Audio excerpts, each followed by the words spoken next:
Hey everybody, welcome back to our channel. And in today's video, we're going to show you the proper way to set up and break down a bumper pull camper. Ours happens to be a Cherokee Grey Wolf 29-foot bunkhouse. We start by chocking the wheels every time. All right, so first thing we're going to do is lower the stand, and I like to do it with about an inch below it.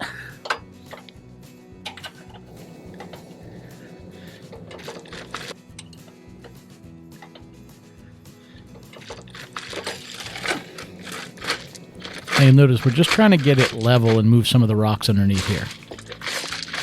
Perfect, right there.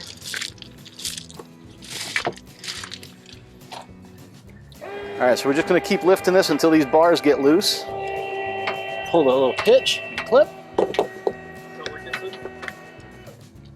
Yeah, pull that out, and then pull that little thing out of there. Ooh, watch you don't touch them. They're greasy as hell on the bottom. I'm going to keep rising until this comes off of here. No, I don't want to reset yet. First, we have to get these off. Then pull that one outward. All right. Oh, yeah. Always touch them up here. There's grease and nasty stuff on the end there. All right. Put these back in and latch them. And now we're going to go down.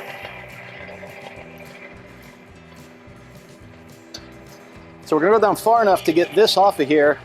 We'll move the truck, and then we'll level the camper, and then we'll put all the jacks down.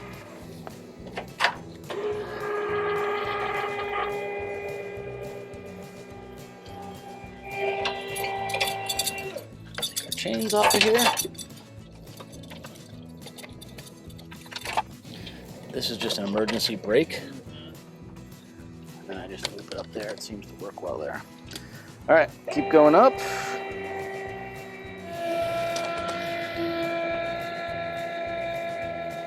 You good? That over? Yeah. Right. We often move forward just a few inches but leave the trailer connected electrically, so we're taking the charge from the vehicle and not the battery from the camper. All right, we're going to start lowering this until we get it level. Tell me when. That's it. So once level, we want to go ahead and disconnect our power and make sure we plug it right into its little holding space here. And then I'm going to start removing the stabilizer bars. Just lift up on the bottom, pull the tab out, and away they go. Yeah.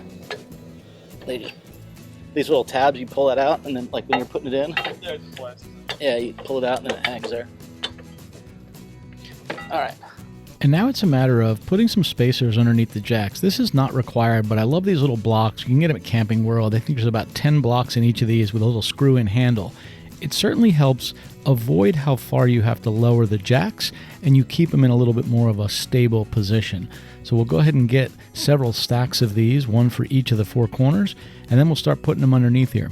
We also have this rubber pad that goes on top of them. It helps reduce some of the noise inside the camper. They work shockingly well. Worth picking up. I can put some links in the descriptions below.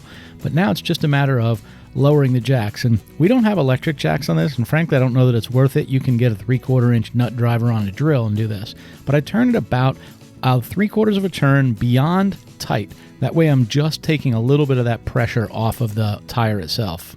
And as they say, it's just a matter of rinse and repeat. And there you go. We put a 3/4 inch socket on our cordless drill, and certainly it goes down pretty nice. I'm now taking that off. I don't want to use those for putting the pressure on it. I like to use my hands and a manual jack. It lets me feel the amount of pressure I have. And again, you notice I put it right down there where it's making a good solid pressure, and then I turn it about another 3/4 of a turn or so. And the back ones work the same way, so we'll just speed up this footage and get these done. I also have these tandem wheel locks. I don't know how necessary they are, and we don't typically set them up if we're just setting up the camper for a short amount of time. But we're leaving the camper in this spot for quite a few weeks, so we want to go ahead and stabilize them. It just locks the wheels together. A chock will do just about the same thing, but this with the motion in the camper kind of helps hold everything real steady. Worth getting if you think you're going to be somewhere for more than a week or so at a time. Permanently, I'm going to try and see if the threads will grab in here. They almost there. There we go. All right, grab that other piece there, that red one. So when connecting your gray and black water hoses, it's always good to have a few extra segments in the event you need to lengthen your hose. Interestingly enough, the drain was about 5 feet into the campsite next to us here, which kind of stinks, but that's the way it works. So we're now just clipping these two pieces of hose together and then latching the hose to the actual gray and black water discharge on the side of the camper. It really is just that simple. Be sure you untwist them, though, so that they're not twisted and kinked in any place. I now have one of these small accordion type pipe holders, and what it does is it allows it to have a gradual downward slope toward the actual sewer drain. I find these to be really, really useful. They weigh about 5 pounds. They don't take up a lot of space, made of just plastic, and you can get them online. I'll put some links in the description. Pretty handy to have. Over here. Yeah, right here. Hey, do me a favor. If you like this video, go ahead and give it a thumbs up. And if you want to see more like it, subscribe to the channel and click on that little bell notification so you get notified of new videos. Thanks. And now we'll go ahead and hook up the electric. I like to do all of these first before moving the room out. That way we're doing this again off power and not the battery. It also gives you a little bit more working space on this side of the camper. So the first thing you want to do is make sure your breakers are off and that you have a plug for your style, or it happens to be 30 amp. On this particular camper, this is a lot like a marine plug. You actually find the one leg that has sort of an L shape, you pop it in, and you turn it about 1/8 of a turn to the right, it latches it, and then you just screw this little ring in to help hold it to the camper. At this stage, with the breaker off, you're now going to go ahead and just put the plug into the actual 30 amp socket, and then you want to turn the breaker on after you have it connected. Now we're just going to go ahead and fold out the steps. There's a little latch right here. I usually have these adjusted pretty well for almost any height, but we'll see. Yeah, that looks good. If the baby's moving stuff down here and you need to put something underneath that, just use one of those little yellow things. You don't want this to, that needs to be secure or you'll tear it off the door. Push this and hold it down until the room stops. Go ahead, let you do it.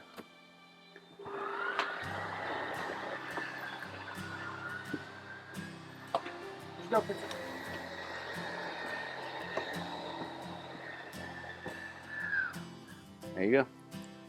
There's a couple things you need to know. That thing runs on electricity or propane. Okay, so we left the propane on so that it was keeping cooled. If you open the freezer, it should still be cold. Is it? All right, good. So I should have come in and looked at it. It would have been a yellow light running on propane. Once we plugged in, it goes to the green light. With the propane tanks on the front of the camper, you just turn on the gas grill and then you flip the igniter switch on the far left and you can see the flames light. It really is quite that simple. Yeah, so that's where the pilot light is. So we turn it to the flame. Go ahead, I'll let you do it. Turn it to the flame, push in. Maybe you don't have to do that. Now, turn that. All right, if you look, you'll see the flame down there. I can see the reflection. Okay. Now, when it's cold, you have to hold that in for 10 to 15 seconds. Go ahead and let go. All right, if it stays on, it's good, and now you can just turn it on. Okay. This is like the boat, right? This is the water pump. So this takes water out of the tank that's under the camper, and it uses that, not what's coming in from the hose. So right now, we've turned it on.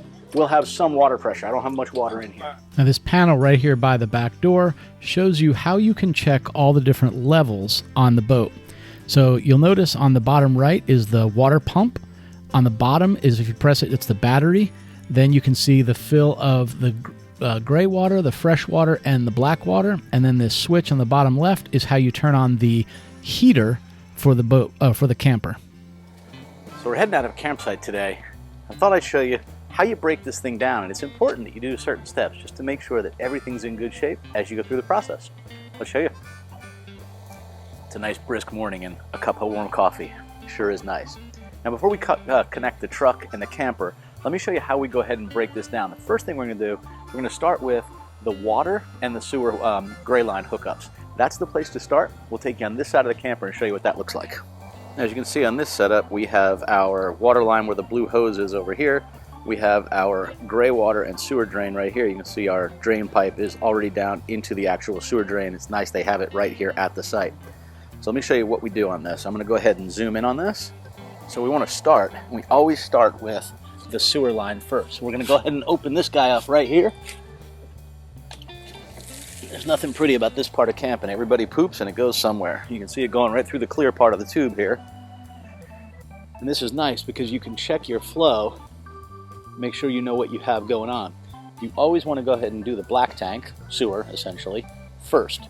And the reason we do that is because we'll use the gray water to clean out this hose. So we'll just let that continue to drain for a few minutes until we go down to a trickle. And you can see it's not actually very dirty. We haven't used the camper in a year and a half, and frankly I ran a lot of water down into the toilet just to allow it to clear out. So while that finishes draining, I'm just going to go ahead and turn off our fresh water here and disconnect this.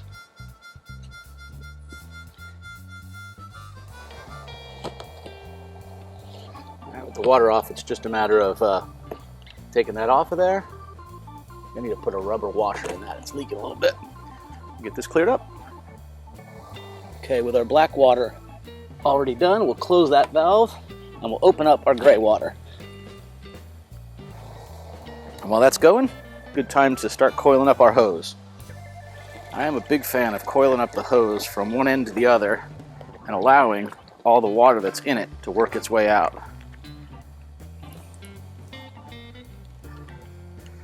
It's funny, it's cold and this hose has been coiled up in the camper for a long time, so it is pretty much retaining its unwieldy shape, sadly.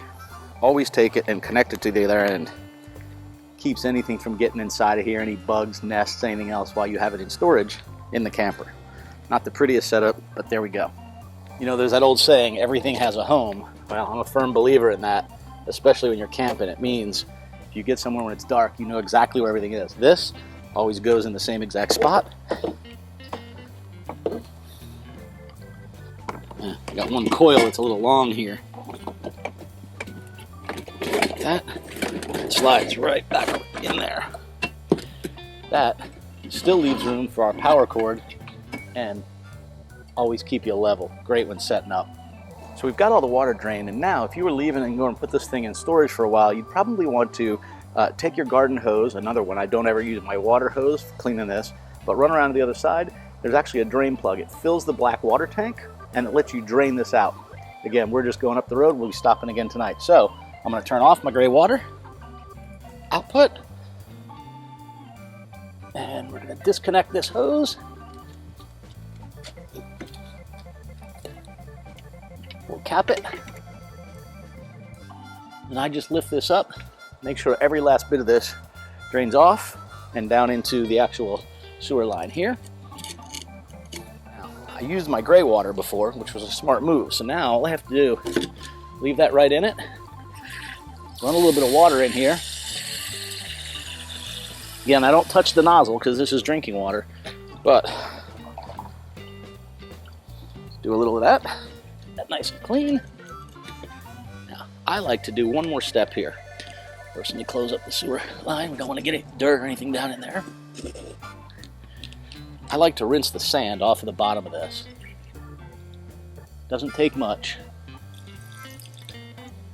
but sure makes it easier when you get to the next place. Now, a lot of people will use rubber gloves and whatnot for this. I usually don't. I try and keep it really clean. When I get done, I'll go wash my hands. And just like before, it's time to get all this stored away. I keep mine right in these little drawers. I love this setup. It catches any drips that might happen. Allows me to put that right in there. And then I just coil this up nice and tight. I compress all this accordion hose and turn the end right down. Easy as that. I like to leave my power to the very end. Frankly, anything I can do off of the house bank of batteries, I figure the better. I'm already paying for electricity. If it takes me 5 or 10 more minutes and I'm using theirs, so be it. So I'm going to leave this plugged in. Once we're hooked up to the truck, I'll disconnect this. Now I like to come all the way around the camper and do a nice once around. It's a good way to make sure that you have all the things that you need to pick up, picked up. So before I call the family to hop in the truck, I'm just going to go ahead and get the stabilizer bars on the 3-point hitch hooked up. I'll show you what that looks like. So you can probably get a sense for the fact that the trailer's going to have to come up on the tongue in order to go onto the truck. That's okay. We'll do that in just a little bit. I like to prepare a few things and get the truck pulled up very close to the hitch, primarily so that once we disconnect the power, I can be plugged into the camper. With that, let's go ahead and get started. A few things we want to do. The first thing to do, stabilizer bar pins out, and that is this pin right here. We'll pull the pin, remove the actual L-shaped piece, and that will allow us to put our 3-point hitch in place. Let's go ahead and do just that. Pull out the little tab right here, slide our hitch bar in. When it goes all the way up, we can let go. That should hold it in place, and it is. I'm just going to swing this out wide for a minute. Do the same thing on this one. Pull out my little latch, slide it right up into the hole all the way until it stops. You can see this thing moves around a little bit, but that's all normal. I always check it, make sure all the bolts are tight, nothing's loose. We did have a scenario a few years ago where I stopped and this ball was unbelievably loose. It was very scary to me. I also usually take this off and I make sure that there's no scarring on the actual pin. There's a lot of pressure on this as you accelerate and brake. The last thing you want to do is shear that pin. That is essentially holding us to the camper.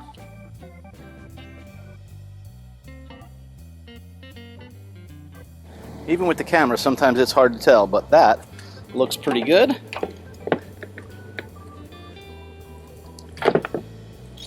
Yep, we can get this guy plugged in, which is good. Get him plugged in. All right. And now, let's go ahead and get everybody out of here. We'll pull in the side, and then we'll go ahead and get this guy hooked up and ready to go. Because we're getting ready to get on the road, we're going to go ahead and turn off the heater, and we just do that with this little toggle right here. That turns the gas off to the heater system. So right now, the heater and the pump are off. That's what we want. All right, so in this particular camper, we're going to turn off all of these switches. This is the outside, this is indoor lights right here, and these are also indoor lights. We're going to turn these off. Like you'll notice the blue lights over here on the left will go off. We have a couple of other things. We have the awning, extend, put out, retract in, and the slide, put it in or put it out. So to put it in, we're just going to hit this, and we hear it moving. Ours is nice. The motor automatically stops. You'll hear it slow down and then stop, and it does that on its own. All right. The extension is now in, and it's time to go ahead and disconnect our power. Now that we have almost everything done, it's just a matter of rolling in these jacks, and we do this because we're going to lift up the tongue of the trailer to get the actual hitch underneath it. Got that one in. Now time to go to the one in the back.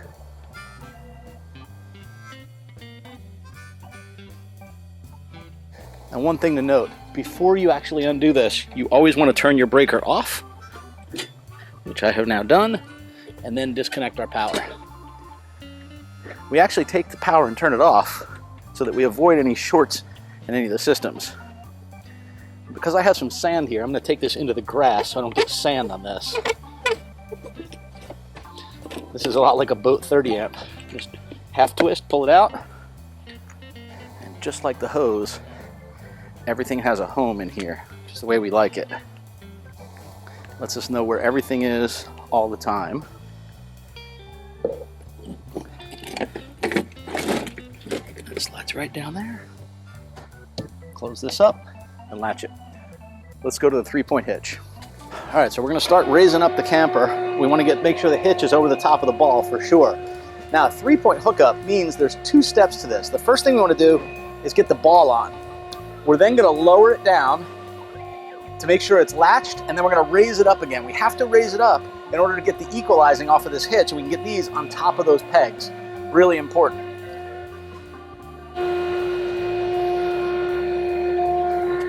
That is more than enough. Let's go ahead and back this guy up.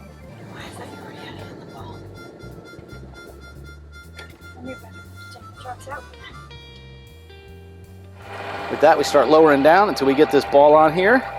And as soon as it's latched, pop it back up to get these stabilizers on.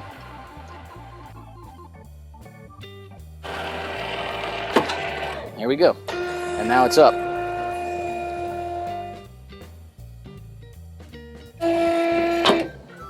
All we want to do is go up high enough so that that goes right on there and start lowering it. That on there.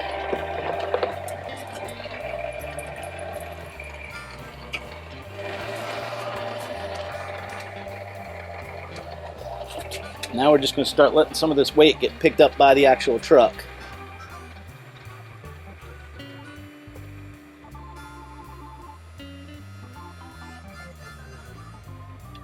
All right, we've come off of there. Remove this, And take our pin out, raise this guy up. Again, everything has a home. These little guys go right here, and it's time to pull our wheel chocks out. Deb already grabbed the one from the other side, so with that, we just finished hooking up the trailer hitch, and we're ready to go. All right, these guys in. Time to go ahead and hook up our safety chains. Safety chains go underneath the 3-point. That's important.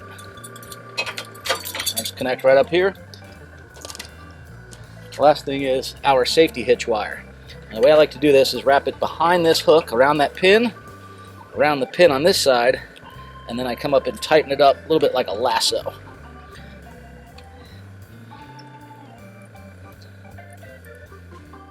Now, if for some reason the trailer would break loose, this would pull that wire, activate the brakes on the trailer automatically. One last thing, let's go make sure all the lights are working. All right, we always do a quick check on the lights.